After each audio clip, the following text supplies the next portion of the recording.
Online business లో ఏదైనా frustration thing ఉంది అంటే అది పార్సల్ అయితే రిటర్న్ రావడమే. హలో అండి, వెల్కమ్ టు కలెక్షన్స్ బై విస్ట్రా. ఈ పార్సల్ వెస్ట్ బెంగాల్ నుండి అయితే రిటర్న్ అయితే వచ్చిందండి. ఆల్మోస్ట్ 20 to 25 డేస్ ట్రావెలింగ్ లోనే ఉంది.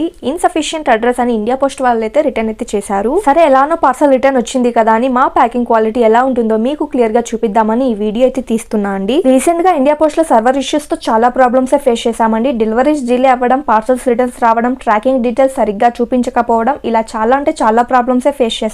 బాక్స్ అయితే చాలా డ్యామేజ్ అయ్యిందండి. మీకు పక్క డౌట్ అయితే వచ్చింటుంది లోపల ప్రోడక్ట్స్ ఏమైనా డ్యామేజ్ అయి ఉంటుందేమో అని. ఓపెన్ చేసి చూద్దాం ప్రోడక్ట్స్ కండిషన్ ఎలా ఉన్నాయో. చాలా మందికి వచ్చే కామన్ డౌట్ ఏంటంటే ప్రోడక్ట్స్ మాకు సేఫ్ గా వస్తాయా లేదా అని. మా దగ్గర నుండి డిస్పాచ్ అయ్యే ప్రతి ఒక్క పార్సల్ ని చాలా సేఫ్ గా అయితే ప్యాకింగ్ అయితే చేసి పంపిస్తామండి. ఎందుకంటే అవి ఫ్రెజల్ ఐటమ్స్, ట్రావెలింగ్ లో బ్రేక్ అయ్యే ఛాన్సెస్ చాలా వరకు ఉంటుంది. మా సైడ్ నుండి డబుల్ ప్రొటెక్షన్ తో అయితే ప్యాకింగ్ అయితే చేసి పంపిస్తాము. ఒకవేళ ట్రావెలింగ్ లో ఏమైనా ఇంపాక్ట్ అయినా ప్రోడక్ట్స్ ఆల్మోస్ట్ బ్రేక్ అయ్యే ఛాన్సెస్ అయితే చాలా తక్కువగా ఉంటాయండి. ఇండియా పోస్ట్ కాకుండా వేరే సర్వీసెస్ కూడా చాలానే ఉన్నాయి. బట్ ఇండియా పోస్ట్ తో కంపేర్ చేసుకుంటే అదర్ సర్వీసెస్ షిప్పింగ్ చార్జెస్ అయితే చాలా ఎక్స్పెన్సివ్ అండి. అందరూ ఆ షిప్పింగ్ చార్జెస్ ని అఫోర్డ్ చేయాలంటే చాలా ఇబ్బందిగా ఉంటుంది. అందుకే మేము ఆల్మోస్ట్ ఇండియా పోస్ట్ నే ప్రిఫర్ అయితే చేస్తాము. ఇంకా కొన్ని సిచ్యువేషన్స్ లో అయితే అదర్ సర్వీసెస్ కూడా యూస్ చేస్తాము. ఇలా ట్రావెలింగ్ లో నలిగిపోయి రిటర్న్ వచ్చిన పార్సల్ లోని ప్రోడక్ట్స్ ఇంత సేఫ్ గా ఉన్నాయి అంటే ఇంకా డైరెక్ట్ గా కస్టమర్స్ దగ్గరికి వెళ్ళిన పార్సల్స్ ఇంకా ఎంత సేఫ్టీగా ఉంటుందో మీకు అర్థం అవ్వాలనే ఈ వీడియో అయితే తీసామండి. Thank you for watching. Bye.